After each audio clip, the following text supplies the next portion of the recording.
15th century painting in Flanders. When I say Flanders, basically I mean the modern day areas of Western Belgium, the southwestern part of the Netherlands, and a small part of northern France.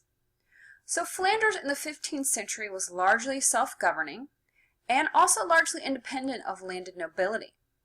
Flanders was ruled by civic groups, town councils, and wealthy merchants who were important patrons in the Netherlands. We do see guilds in this area during this period, and guilds oversaw nearly every aspect of their members' lives. We also see a diversity of patrons, and this diversity of patrons encouraged artists to experiment with new types of images.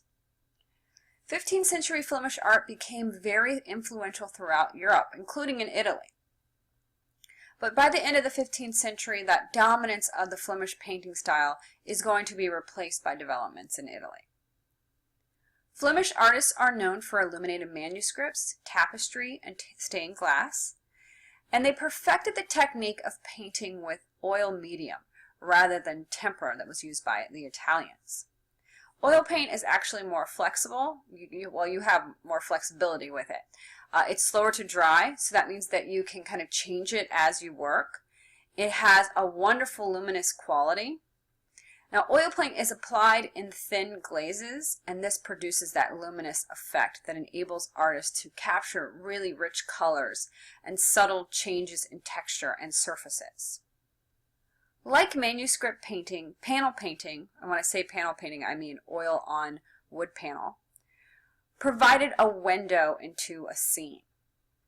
So just like we were talking about with the Book of Hours, we'll have like the scene and it'll kind of look like you're looking through a window.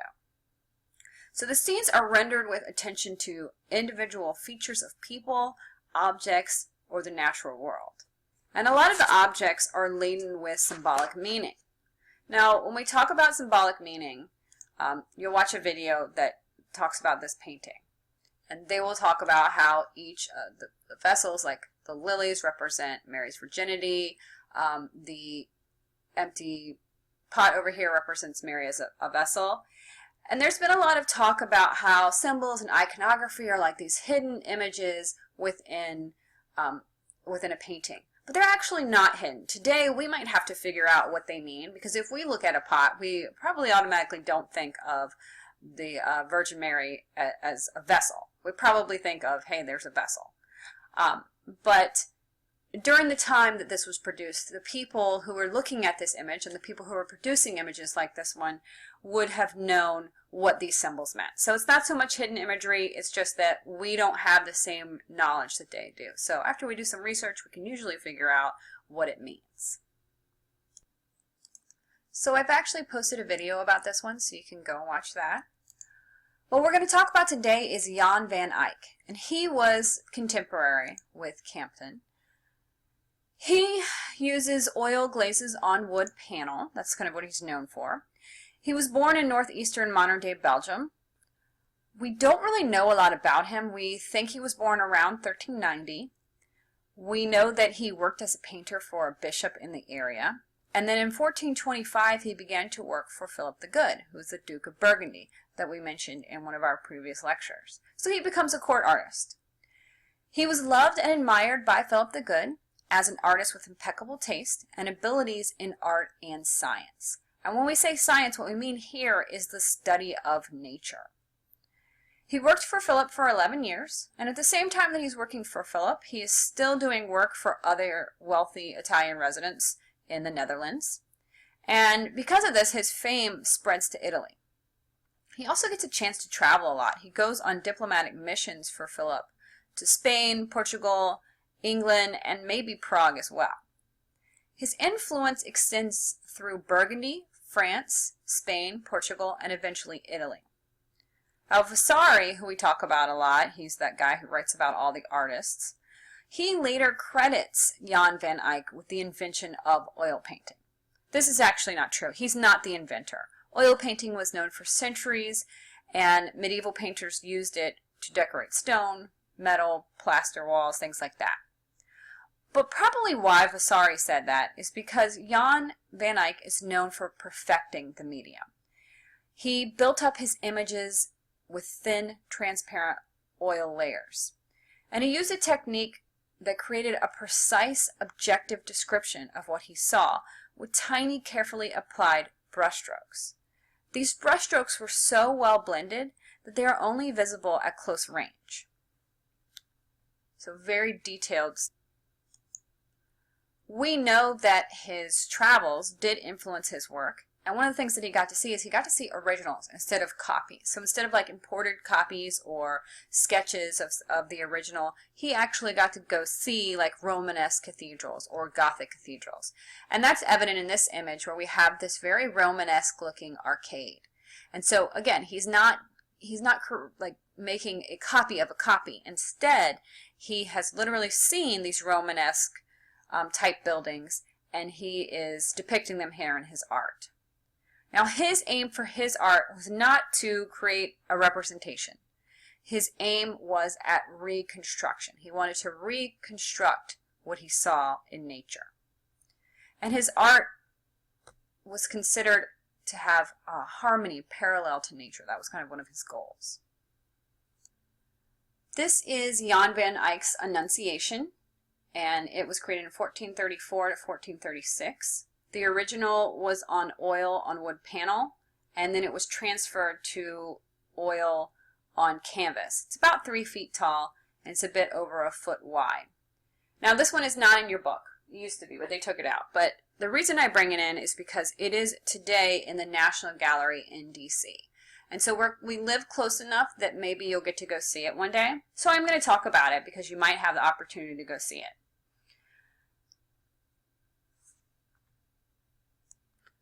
So, as you will know in the video, Campton's scene of the Annunciation took place in Joseph's home.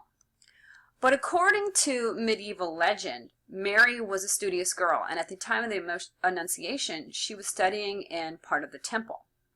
Jan van Eyck is one of the first to show this scene of the Annunciation in the temple in panel paintings. It had appeared earlier, but it was in illuminated manuscripts. He has detailed architecture of the scene. He's got those round Romanesque figures or forms at the top here. So that's 3 layers separation of the Romanesque period. A little bit of this slightly pointed, it still looks more Romanesque, but slightly pointed Gothic arches below. On the higher levels, it's filled with darkness, but the ground level, the floor level, is well lit. Jan van Eyck and his followers used Romanesque architecture to portray Jewish settings. They considered the Romanesque style at this point an ancient style, and so they thought it was fitting to depict these ancient stories. The scene is filled with images that were believed in the Middle Ages to foretell the coming of the Messiah.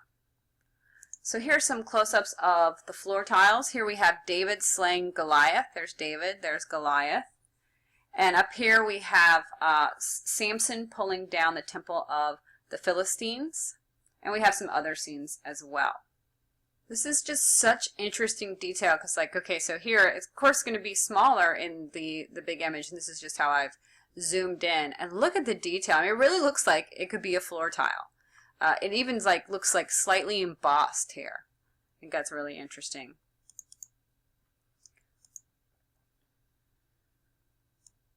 Mary wears her usual blue robe, and Mary has actually been speculated to be a portrait of Isabella of Portugal, who was the wife of Philip the Good. Notice that we don't have any halos. Normally we have seen in the past, and we'll see in the future, halos around Mary and angels, but we don't see any, and that's because Jan van Eyck has an interest in the natural world. So he's expressing or reconstructing what he's seen. So he doesn't see any halos, so he's not going to depict those. At the same time, though, we still have supernatural light coming in here. Let's see a little bit better maybe here. Some supernatural light coming in. So we still have that as the dove and the Holy Spirit fly in to impregnate the Virgin Mary. So Mary and Gabriel are actually talking to each other, and Gabriel's inscription says, "Hail, full of grace." That's what it says right there. And the Virgin Mary says, "Behold, the handmaiden of the Lord." And her words are, right here, and they're actually upside down so that God can see what she's saying. I think that's kind of a little interesting fact about it. I also just love his attention to detail with these folds. Look how, remember that Flanders is a big textile community. So they produce a lot of textiles. So in their art, they're going to be very interested in depicting fabrics. And you can just see the folds of the fabrics here. Just gorgeous. I just love that luscious color of the blue too. And it's contrast to what Gabrielle is wearing. One of the most talked about pieces of art in art history is this one, and it has several names. It can be called the Arnolfini Wedding, the portrait of Giovanni Arnolfini and his wife, the double portrait. It has lots of names. It was produced in 1434, and it's oil on wood. Like I said, it's probably the most overanalyzed painting of the Northern Renaissance. We're actually not sure about what's going on. There is a video online if you want to watch that. I didn't make you watch it because they go into a lot of speculation, and we're just kind of trying to look at the facts here as we know it. But it is an interesting video. There's actually quite a few out there.